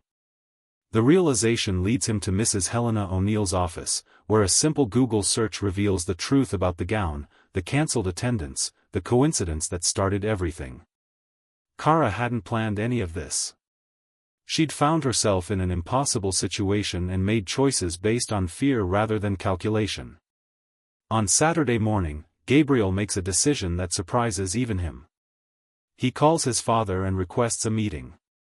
Gabriel, Robert Hughes says from behind his massive desk. I trust you've reconsidered the Campbell merger? Sabrina mentioned she hasn't heard from you since the gallery opening. I'm not going to marry Sabrina Campbell, Dad. Then who are you going to marry? This bachelor lifestyle isn't sustainable for a man in your position. I'm in love with someone else.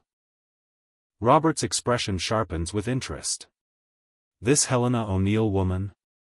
I've been meaning to meet her. Invite her to dinner this weekend. Her name is Kara Brooks.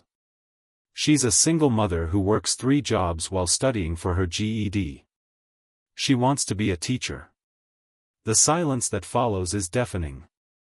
Gabriel, surely you're not serious. I'm completely serious. And I need you to understand something, Dad. The woman I fell in love with challenges me to be better than I've ever been. She sees potential where others see problems. She believes in using privilege to create opportunities rather than just accumulate wealth.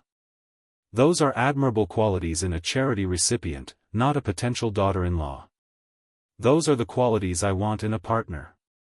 Someone who reminds me why our success should matter beyond just our family's bank account. Robert's face grows stern. And what about the business?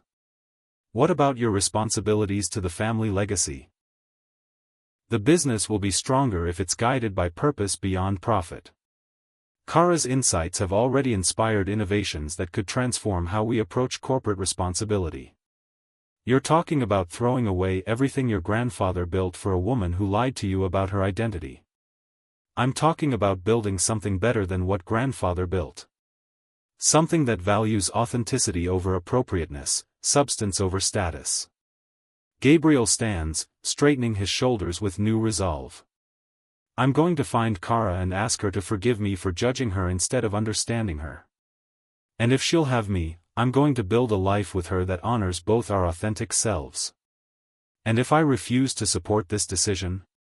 Then you'll have to decide what matters more, controlling my personal life or trusting that you raised a son capable of making good choices. Gabriel leaves his father's office feeling lighter than he has in weeks. For the first time in his life, he's choosing his own happiness over family expectations, authentic love over social appropriateness. Now he just has to find Kara and hope she'll give him the chance to prove that love can transcend the barriers they've both been taught to believe in. The search takes longer than expected. The address she gave him was false, her phone number goes straight to voicemail, and her social media presence is virtually non-existent. Gabriel finally tracks down her real information through the building management company, though he has to promise his intentions are honorable before they'll share her address. Kara's apartment building is nothing like the elegant complex where he'd attempted to surprise her with dinner. It's older, smaller, showing signs of deferred maintenance but still clean and safe.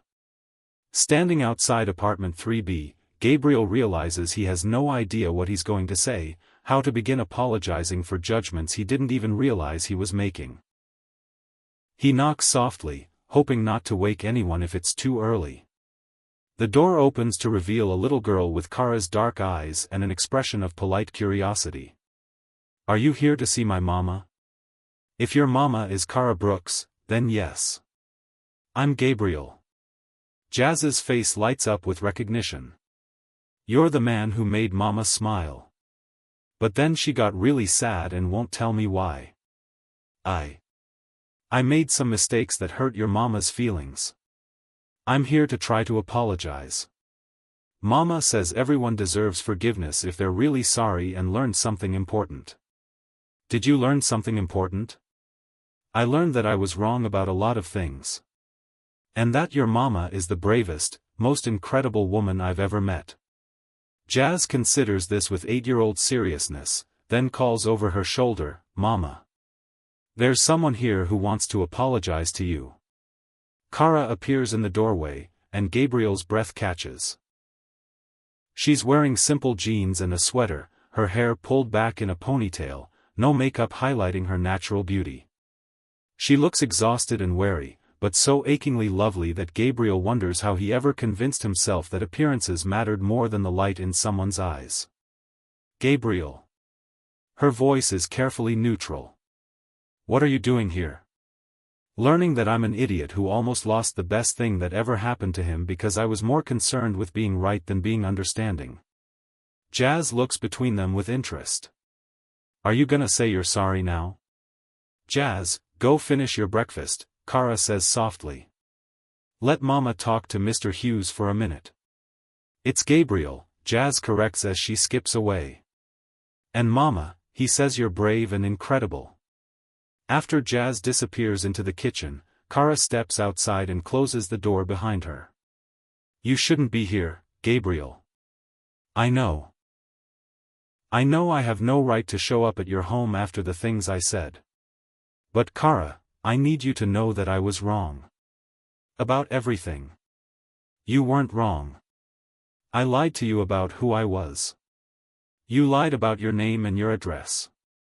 You told me the truth about everything that mattered, your heart, your dreams, your incredible capacity to see potential in people and situations. Kara's composure starts to crack. It doesn't change what I did. I deceived you for weeks. And I need to understand why. Not so I can judge you, but so I can understand how our society made you feel like you had to choose between honesty and being worthy of love. The words break something open in Kara's chest. You want to know why? Because men like you don't fall in love with women like me. Because I've been told my entire life that my worth is determined by my job title and my zip code and whether I have a college degree. Because when I put on that gown and stepped into your world, for the first time in my life, someone looked at me like I mattered. You do matter. You matter more than anyone I've ever met. Easy to say now that you know the truth. Gabriel steps closer, his voice growing urgent. Kara, the woman I fell in love with exists. She's standing right here. She's the woman who works 3 jobs to give her daughter a better life. She's the woman who studies for her GED because she believes education can change everything. She's the woman who sees beauty in struggle and potential in people others overlook. That woman comes with complications. A child, financial struggles, a background that will embarrass you in front of your friends and family. That woman comes with depth and purpose and the kind of authentic strength I've been searching for my entire life. And if my friends and family can't see how extraordinary she is, then I need better friends and family. Tears start flowing down Kara's cheeks, but she doesn't move toward him. Gabriel, we live in different worlds. What happened between us was beautiful, but it wasn't real life. Then let's make it real life. Let's build something together that honors both our authentic selves. How? You have board meetings and charity galas and business dinners. I have 3 jobs and parent-teacher conferences and studying at kitchen tables. Then we'll figure out how to blend those worlds. We'll create something new that values both success and substance, wealth and wisdom. Gabriel reaches into his jacket and pulls out a folder. I've been working on something since our conversation about educational technology. A foundation that creates adaptive learning platforms for working adults pursuing their GEDs and college degrees. It would be headquartered here, in this neighborhood, serving people who need opportunity more than they need charity. Kara takes the folder with trembling hands, scanning the detailed plans inside. Gabriel, this is incredible. But why are you showing me this? Because I want you to run it. Not as Helena O'Neill with her imaginary credentials, but as Kara Brooks with her lived experience and passionate understanding of what these students need. I don't have the qualifications. You have something better than qualifications. You have wisdom earned through experience and compassion born from struggle. You understand these students because you are these students. Kara stares at the proposal, tears flowing freely now. You're offering me a job. I'm offering you a partnership. In the foundation, in building something meaningful together, and if you'll have me, in life. The apartment door opens and Jazz peeks out. Mama, are you crying happy tears or sad tears? Kara looks down at her daughter, then back at Gabriel, and for the first time in weeks, she smiles through her tears. I think they might be happy tears, baby girl. Gabriel drops to one knee, not in a formal proposal but in a gesture of equality, meeting Jazz at her eye level. Jazz, I made your mama sad because I was afraid and I said some things that weren't kind. But I learned something important. Your mama is the most amazing woman I've ever known, and if she'll let me, I'd like to spend a very long time proving that I deserve to be part of your family. Jazz looks at her mother, then back at Gabriel. Do you really think mama is amazing? I think your mama is brave and smart and beautiful and strong. I think she's exactly the kind of person who can change the world. Mama, Jazz says seriously, I think you should forgive him. He learned something important, and he says you're amazing, and you've been really sad without him. Kara laughs through her tears, looking between her daughter and the man who's offering her everything she never dared to dream possible. Gabriel, are you sure about this? About all of it? Because once you choose us, you're choosing a life that's going to be complicated and messy and nothing like what your family expects. Gabriel stands and takes her hands, his dark eyes warm with absolute certainty. Kara Brooks, I'm choosing authenticity over appropriateness, substance over status, real love over comfortable expectations. I'm choosing you and Jazz and the life we'll build together, and I've never been more sure of anything in my life. And if your father disapproves? If your business associates think you've lost your mind? Then they'll learn the same lesson I learned, that love doesn't recognize social boundaries, that worth isn't determined by wealth, and that the most powerful partnerships are built on mutual respect and shared values. Kara studies his face for a long moment, seeing not the polished businessman from the charity gala but the man who listened to her dreams with genuine interest, who challenged her to see her own potential, who's standing in the hallway of a modest apartment building offering her partnership in every sense of the word. Okay, she whispers. Okay? Okay, I forgive you. Okay, I'll run your foundation. Okay, I'd like to build something real and meaningful and complicated and beautiful with you. Gabriel's smile could power the entire building. He pulls her into his arms, spinning her around in the narrow hallway while Jazz claps with delight. Are we gonna be a family now? Jazz asks when Gabriel sets Kara down. If that's what you want, sweetheart. Can Gabriel come to my school play next week? All the other kids have dads there, and I want to show everyone that my new dad is really tall and has nice eyes. Kara looks at Gabriel with raised eyebrows. Apparently you're already elected. I can't think of anywhere I'd rather be, Gabriel says solemnly to Jazz. Will you save me a good seat? As the three of them head inside for breakfast, Gabriel insisting on cooking while Kara and Jazz direct him around their tiny kitchen, Kara marvels at how right this feels. Not the fairy tale transformation she'd imagined when she first put on that borrowed gown, but something better, authentic love that sees and celebrates exactly who she is, partnership that honors both their strengths, family built on choice rather than circumstance.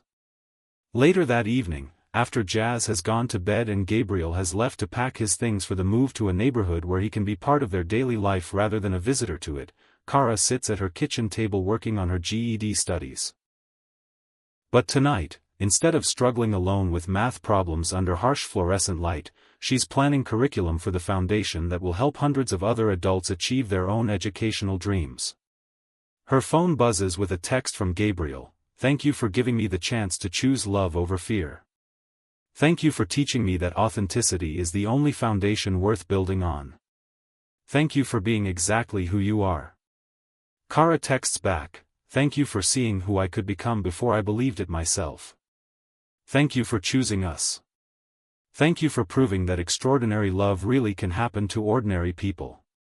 As she returns to her studies, Kara reflects on the journey that brought her here, from the woman who felt invisible in her cleaning uniform to the woman chosen and celebrated for her authentic self. She thinks about the courage it took to walk into that gala, the mistakes that led to growth, the love that transformed them both. Most of all, she thinks about Jazz, sleeping peacefully in the next room, who will grow up knowing that her mama found extraordinary love not by pretending to be someone else, but by having the courage to be authentically, unapologetically herself. And in a penthouse across town, Gabriel Hughes falls asleep planning the life he'll build with the woman who taught him that the most powerful transformations begin when we stop performing and start being real. Chapter 5. 6 months later, Kara stands in front of the Brooks Hughes Foundation for Educational Empowerment, watching as the final letters are installed on the building's facade. The foundation's headquarters sits in the heart of the neighborhood where she grew up, a beautiful renovation of an old library that now serves hundreds of adult learners pursuing their educational dreams. Gabriel emerges from the building, his tie loosened and his sleeves rolled up from a day spent moving furniture and setting up computer labs. He looks nothing like the polished executive from the charity gala and everything like the man she fell in love with, someone who finds joy in building something meaningful rather than simply managing inherited wealth. The computer lab is ready for next week's orientation, he says, wrapping his arms around her from behind. 25 students signed up for the first GED prep course. 25 people whose lives are about to change completely, Kara muses, leaning back against his warmth. Like ours did. Better than ours did. These students won't have to choose between authenticity and opportunity. They'll know from day one that their worth isn't determined by their starting point. Gabriel turns her in his arms, studying her face with the same intense attention he's given her since their first conversation on that terrace. Have I told you today how proud I am of you? Only about 6 times. Not nearly enough, then. Dr. Brooks. The title still gives Kara chills of pride and disbelief. Her honorary doctorate, awarded for her innovative work in adult education and community empowerment, hangs in their shared office alongside Gabriel's business degree. Different paths to knowledge, equal respect for wisdom. Jazz is going to be so excited to see the finished building, Kara says. She's been telling everyone at school that her mama runs a foundation that helps grown-ups learn to read better. And what does she tell them about her stepdad? That you're the smartest man she knows because you were smart enough to fall in love with her mama. Gabriel laughs, the sound rich with happiness that's become as natural as breathing. That kid has her priorities straight. A year ago, Gabriel Hughes was the heir to a technology empire, moving through elegant social circles with practiced ease and profound emptiness. Today, he splits his time between managing the ethical restructuring of Hughes Technologies and building educational programs that serve communities his old social circle never acknowledged existed. A year ago, Kara Brooks was invisible, a single mother working 3 jobs, studying for her GED in stolen moments, convinced that extraordinary love happened to other people. Today, she's the director of a foundation that's changing lives, the partner of a man who chose authenticity over appropriateness, the mother raising a daughter who believes she can become anything because she's watched her mama prove that dreams don't have expiration dates. Ready to go home? Gabriel asks, keys jingling in his hand. Home is no longer Kara's tiny studio apartment or Gabriel's isolated penthouse, but a beautiful house in a diverse neighborhood where Jazz can ride her bike to school and they can host foundation students for weekend workshops. It's a space that reflects both their histories. Kara's community-focused warmth and Gabriel's appreciation for quality and beauty. As they drive through streets that represent Kara's past and their shared future, Gabriel reaches over to take her hand. I've been thinking about something. What's that? The board dinner is coming up next month. The one where I'm supposed to present the foundation's first quarterly report. Kara tenses slightly. Gabriel's business world still intimidates her sometimes, even though she's proven herself capable of holding her own in any boardroom. And? I want you there as my partner. Not as Helena O'Neill or as some version of yourself that you think they'll approve of. As Kara Brooks, foundation director, the woman I love exactly as she is. Gabriel, your father still thinks you've lost your mind.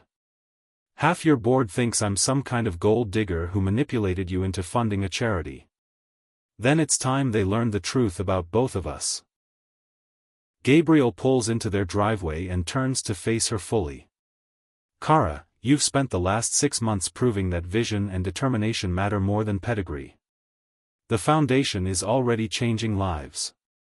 You've developed programming that other cities want to replicate. You're not asking for their approval anymore, you're showing them what real leadership looks like. The confidence in his voice helps settle the anxiety in her chest. He's right, she's no longer the woman who felt like she had to choose between authenticity and acceptance. She's built something meaningful with her own hands and vision. Okay, she says. But I'm wearing something I actually own this time. No borrowed gowns. Deal. Although for the record, you looked stunning in that borrowed gown. But you look absolutely radiant in confidence you've earned yourself. Inside, they find Jazz at the kitchen table, working on homework with the focused determination she inherited from her mother.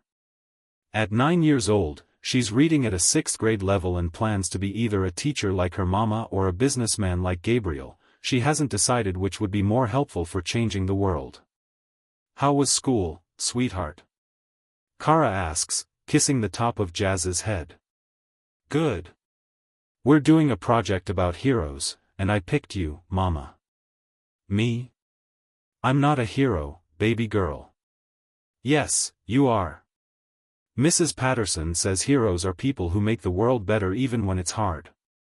You help grown-ups learn to read, and you show other mamas that they can go to school too, and you prove that poor people can fall in love with rich people if they're both nice. Gabriel chokes back laughter at Jazz's matter-of-fact assessment of their love story. Plus, Jazz continues, you're gonna marry Gabriel next month, and that makes you extra heroic because you're making our family official. The wedding, a small ceremony in the foundation's garden, officiated by the community college president who's become a close friend, represents everything their relationship has come to symbolize. Not the merger of two appropriate social circles, but the celebration of authentic love that transcends artificial barriers. That evening, after Jazz has gone to bed, Kara and Gabriel sit on their front porch, planning the next phase of the foundation's expansion. Gabriel sketches ideas for mobile learning labs while Kara reviews applications from other cities wanting to replicate their model. Can I tell you something? Kara says, setting down her folder. Always. A year ago, if someone had told me this would be my life, running a foundation, planning a wedding, raising Jazz with a partner who adores us both, I would have thought they were describing someone else's fairy tale. And now? Now I realize it's not a fairy tale at all. It's just what happens when two people choose to build something real together. When they stop being afraid of their authentic selves and start celebrating what makes them genuine. Gabriel sets aside his sketches and pulls her closer. You know what I realized? What? That night at the gala, when you were terrified and I was empty, we were both exactly where we needed to be to find each other. Your courage to step into that ballroom and my desperation for authentic connection, it was perfect timing for imperfect people. Imperfect people who learn to love each other's flaws along with their strengths.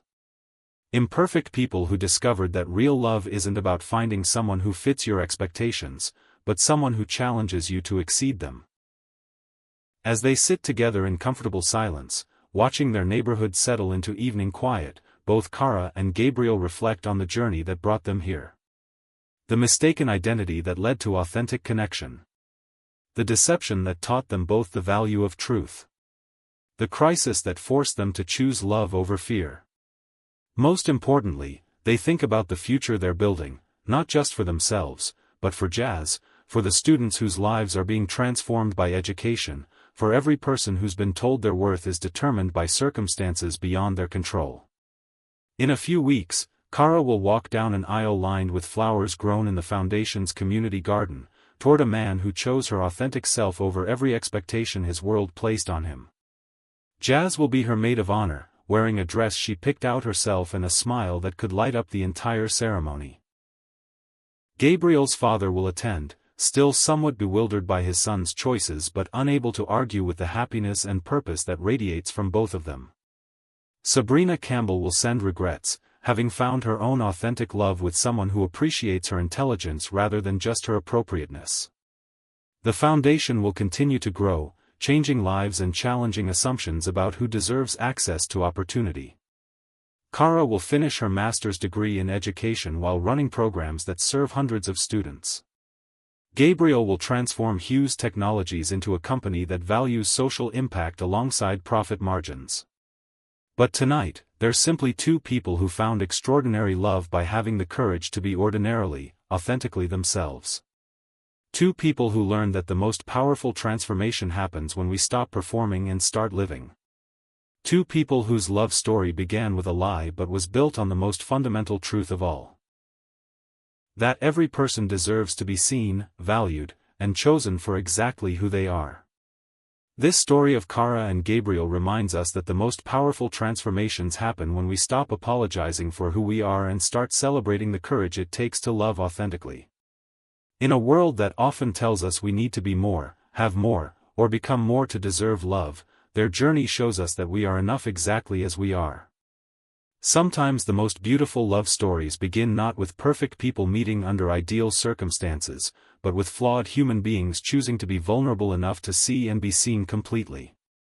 Kara's courage to step into a world that seemed beyond her reach, Gabriel's willingness to choose substance over status, both their determination to build something real despite their fears, these are the qualities that create lasting love. I want to hear from you, my beautiful Love Diaries family. Have you ever had a moment when someone saw past your circumstances to your true heart? Maybe it was a friend who valued your loyalty over your job title, a partner who fell in love with your laughter rather than your bank account, or someone who recognized genuine worth in you when others overlooked it. Or perhaps you've been the one who recognized authenticity in someone others dismissed, who chose to see potential where others saw only limitation. Share your stories in the comments below. These real experiences of authentic connection inspire every tale I tell. Your courage to love and be loved exactly as you are creates the foundation for all the stories we share in our Love Diaries family. If this story touched your heart, please hit that like button and let me know which moment resonated most with you. Was it Kara's courage to step into that ballroom? Gabriel's choice to pursue real connection over safe expectations? Their crisis that led to growth? Or the beautiful resolution that showed love transcending all artificial barriers? Don't forget to subscribe and ring that notification bell so you never miss our passionate journeys of authentic love. Tomorrow, I'll be sharing another tale of hearts that find each other against all odds, because every day brings new proof that extraordinary love really can happen to anyone brave enough to be genuinely themselves. Until then, remember, you are worthy of extraordinary love exactly as you are. Your story matters, your heart matters, and somewhere out there, someone is hoping to find a love as real and authentic as yours. The most beautiful connections aren't built on perfection, they're built on the courage to be vulnerable, honest, and completely yourself. Thank you for being part of this beautiful community where authentic love stories heal hearts and inspire courage. Sweet dreams, my Love Diaries family, and I'll see you tomorrow for another chapter in our diary of love.